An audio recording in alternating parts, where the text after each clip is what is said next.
मेरी बातों का उनके पास कोई प्रमाण है तो आए और राजनेताओं के हृदय स्थल मानव मंदिर चौक पर आप और हम डिबेट कर लेते हैं। अगर आप अपनी बात साबित कर पाए, जितनी बातें मैंने कही आप उसको साबित कर पाए, तो मैं राजनांदगांव छोड़ दूंगा, वरना आपको लोकसभा चुनाव छोड़कर जाना पड़ेगा। राजनांदगांव ये जब भी समीक्षा करने की बात होती है, पार्टी में कोई निर्णय की बात होती है, तो ये बंद कमरे में करते हैं। कभी कोई कार्यकर्ता इनके किसी भी ऐसे आयोजनों में शामिल नहीं हुआ। और इन्होंने एक आरोप और लगाया कि आपने सोशल मीडिया में इसको डालकर पार्टी की छवि धूमिल की। मैं आपके माध्यम से उनसे सवाल करना चाहता हूं, जब मंच पर मैं भाषण दे रहा हूं, जैसे मैं आपके सामने अभी कोई बात कह रहा हूं, तो मेरे द्वारा वीडियो बना लेना ये तो संभव नहीं है, हर व्यक्ति जानता है। अब वहां एक बात और कहना चाहूंगा, पार्टी के कार्यकर्ता 500 लोग थे, आपने मेरा भाषण सुना होगा, मेरी पीड़ा सुनी होगी। तो जब मैं वहां अपनी बात रख रहा था तो लोगों ने उसकी वीडियो बनाई और लोगों ने उसका भरपूर समर्थन भी किया। 500 लोग करीबन वहां रहे होंगे, हमारे कार्यकर्ता जो स्तरीय सारे कार्यकर्ता रहे होंगे। क्या वो मेरी बातों से सहमत थे? तब तो उन्होंने ताली बजाया और वोटिंग भी करी कि नहीं दाऊ जी आप बोलने दो, उसको संस्कार ढानी कहते हैं, उसको मैं नमन करता हूं। आपने देखा होगा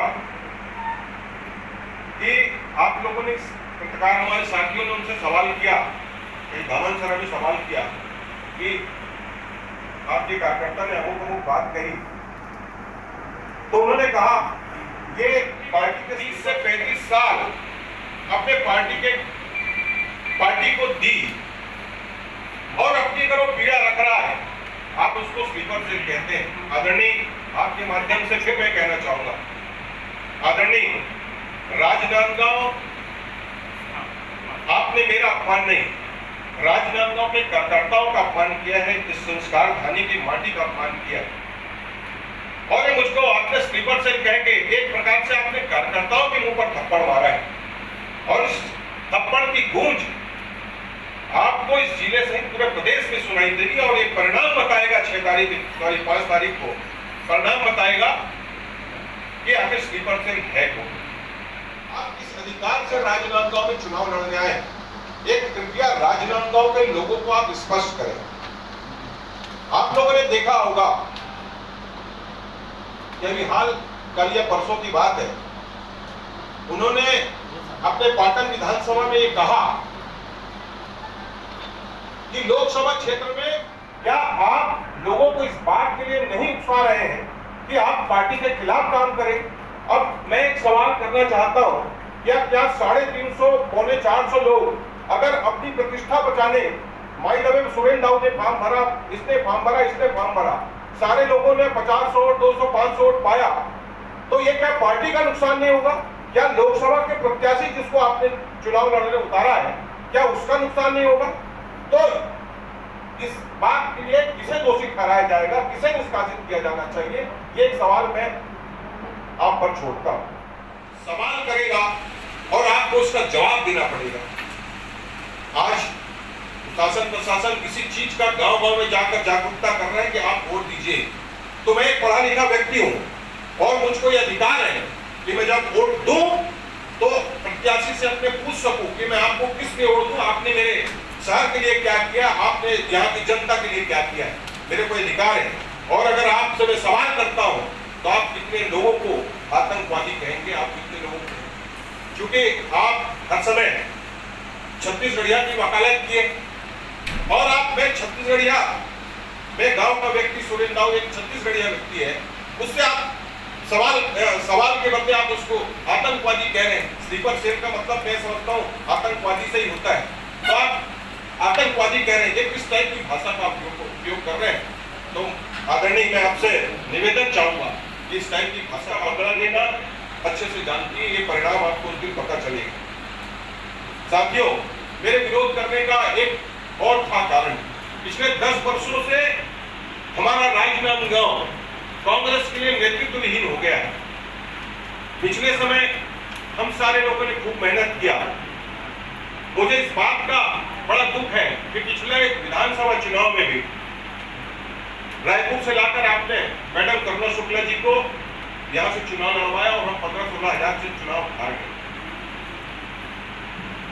उस समय भी आपने कहा कि मुख्यमंत्री डॉक्टर रमन सिंह से लड़ने के लिए बड़े शख्स की जरूरत है, ऊपर से प्रत्याशी डिसाइड हुआ है। सारे कार्यकर्ताओं ने आपकी बात मानी और हम सब ने मिलकर उनके लिए प्रयास किया। परिणाम आप सबके सामने है, आप जीत लगा रहता है, कहीं कोई दिक्कत नहीं। हम सब ने फिर से 5 साल मेहनत करी, हर कार्यकर्ताओं ने 5 साल मेहनत करी। आप फिर सबको बोलते रह गए, इसका नाम उसका नाम चलता रहा। फिर आप गिरीश देवांगन जी को लाकर यहाँ छोड़ दिए। कौन है गिरीश देवांगन जी? उनका क्या योगदान है राजनांदगांव में? ये सवाल एक राजनांदगांव का मतदाता आपसे कर रहा है, पार्टी के कार्यकर्ता आपसे कर रहे हैं। आपको याद होगा मनपुरी में सारे 71 गांव के लोगों की मीटिंग हुई। उसमें शहर के भी कुछ लोग गए थे।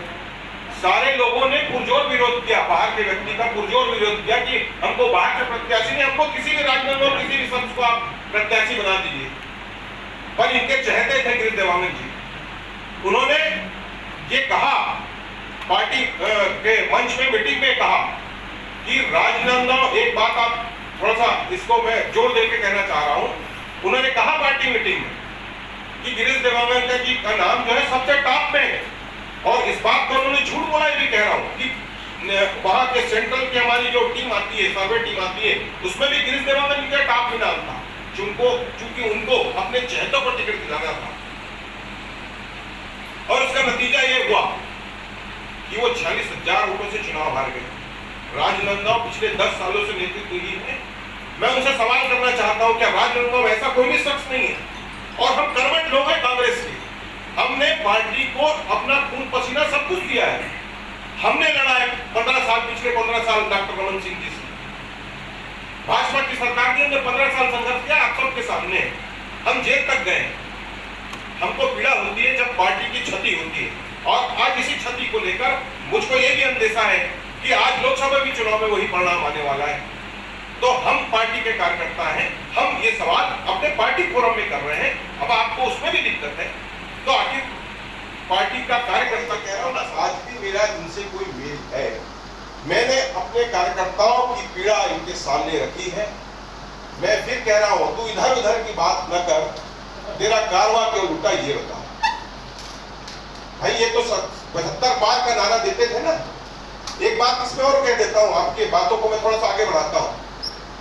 आपको ध्यान होगा, भूपेश है तो भरोसा है। आपकी बात 75 पार, तो आपके भरोसे को तो प्रदेश की जनता ने पहले ही ठुकरा दिया। आज शायद ये कह रहे होते कि कांग्रेस है तो भरोसा है, तो शायद लोगों ने पार्टी पे भरोसा किया होता। ये तो आपकी व्यक्तिगत हार है ना। भूपेश है तो भरोसा है, ये आपकी व्यक्तिगत हार हुई। आपने नारा अगर ऐसा दिया, तो अगर आपने व्यक्तिगत नारा दिया तो व्यक्तिगत आपकी हार है। तो आपको तो इस बात को स्वीकार में घुमाया, हर मोर्चे पे दिखे, हर बैनर पे दिखे, हर मंच पे दिखे। आज जो छुपे हुए हैं, तो छुपे हुए जो होते हैं वही तो स्लीपर सेल होते हैं। सुरेश रावत तो डंके की चोट पर आपसे आपके बात कर रहा है, तो मैं स्लीपर सेल कैसे हुआ? मैं तो कार्यकर्ताओं के हित की बात कर रहा हूँ, पार्टी के हित की बात कर रहा हूँ, तो मैं स्लीपर सेल कैसे हुआ? मैं तो पार्टी के ऐसे लोगों का नाम अपने जबान से लेकर, जिन्होंने पार्टी को, इस जिले को, माता की नगरी डोगरगढ़ को कलंकित किया है, मैं ऐसे व्यक्ति का अपने जबान पर नाम लेकर मैं उसका कद नहीं बढ़ाना चाहता। उनकी नजरों में उनका कद होगा, मेरी नजरों में, आम कार्यकर्ता की नजरों में ऐसे व्यक्ति का कोई कद नहीं है जो पार्टी विरोधी काम, जो पार्टी को धराशायी करने का काम, पार्टी को जो नष्ट करने का काम कर रहे हैं, वैसे लोगों का नाम भी नहीं लेना चाहते। आप मुझको पार्टी से निष्कासित कर सकते हैं, दिल से कैसे निकालोगे? जो 500 कार्यकर्ता वहां बैठ के जिन्होंने ताली बजाई, जिन्होंने मेरी बातों का समर्थन किया, वो मेरे इस बात से सहमत रहे होंगे तब तो उन्होंने ताली बजाई ना। कि फोकट में तो उन्होंने ताली नहीं बजाती। ये मान के चलिए कि वो सारे लोग मेरी बात से सहमत है। इन सारे लोगों की दर्द और पीड़ा है। मैं जिले में भी घूम रहा हूँ, लगातार लोगों के पास जा रहा हूँ, बैठ के कर रहा हूँ, कार्यक्रम में जा रहा हूँ। लोगों का जो अपार समर्थन समूह जो मिल रहा है, आप क्या सारे लोगों को पार्टी से निष्कासित करेंगे? आप पार्टी से मेरे दिल से कैसे, उनके दिल से या मेरे दिल से आप कैसे, जैसे मैंने बताया जिला जज ने मुझको नोटिस दिया और जिला जज ने आपके मुझको निष्कासित भी कर दिया। मैं मान लिया कि उसने निष्कासित, क्योंकि मैं मानता हूँ कि अगर मैं अपील में कहीं जाऊंगा, प्रदेश किसी से भी जाऊंगा तो भी वही जवाब होगा, क्योंकि ये जैसा चाहते हैं वो संगठन को भी ऐसा यही चलाते हैं। मैं ऐसा मानता हूँ। तो जिनको अधिकार नहीं है, अगर उनके माध्यम से छप भी रहा है तो आपका निष्कासन नहीं हुआ। दीपक बैज ने खंडन किया था क्या चीज का? आपके निष्कासन का। नहीं, वो पहले की बात थी, अभी उन्होंने खंडन नहीं किया शायद, अभी नहीं उन्होंने खंडन किया। अभी आपको निष्कासित मानता हूँ, मैं तो कह रहा हूँ ना, इनकी प्राइवेट लिमिटेड है। नहीं तो आपको भी पता है ना कि उनको तो अधिकार नहीं निकालने का, तो फिर आप क्यों मान रहे हैं? मैं किसके पास जाऊंगा गुहार लगा? मैंने एक पत्र लेके गया था, पीसीसी में पत्र देके आया हूँ। मैंने ये इनके पार्टी में स्थानीय कार्यकर्ता को, स्थानीय किसी भी नेता को जिले में टिकट दिया जाता, मैंने ये मांग किया। और उसमें एक और जोड़ देता हूँ, जगह मैंने पत्र जो लिखा था उसका खुलासा आज मैं आपके बीच में कर देता हूँ। प्रदेश कांग्रेस कमेटी जो इनके लिए काम कर रहे हैं, मेरे पास ऐसा कुछ नहीं है, लेकिन हाँ ये जरूर है कि कार्यकर्ताओं की बात है, कार्यकर्ताओं की पीड़ा है, तो मैं जितनी मेरी शक्ति होगी, जितना मेरा सामर्थ्य होगा, मैं अपने लोगों के बीच में जाऊंगा, अपने लोगों के बीच में बात करता रहूंगा और लोगों को लेकर जो कार्यकर्ताओं की जो पीड़ा है या मेरे क्षेत्र की जो पीड़ा है उसको लेकर मैं आगे भी संघर्ष। ऐसे में तो वो बेचारे जो कार्यकर्ता आपके पक्ष में तो ताली बजाएं, तो ताली अधूरा हो जाएगा। कैसे अधूरा हो जाएगा? अरे भाई एक बार आपके पक्ष में ताली बजाएं, आप कोई दूसरी पार्टी भी नहीं बना पाओगे, कार्यकर्ताओं के सम्मान के लिए लड़ भी नहीं पाओगे, तो वो तो उन्हीं के साथ रहेंगे ना। देखिए, एक फिर आपके माध्यम से चीज क्लियर कर देता हूँ इन नेताओं के लिए। इन नेताओं को आपके माध्यम से कह रहा हूँ, किसी भी नेता को इस बात का अहंकार नहीं होना चाहिए कि मैं बड़ा हूँ या मैं ही सब कुछ हूँ या मैं भगवान हो गया, ये नहीं है।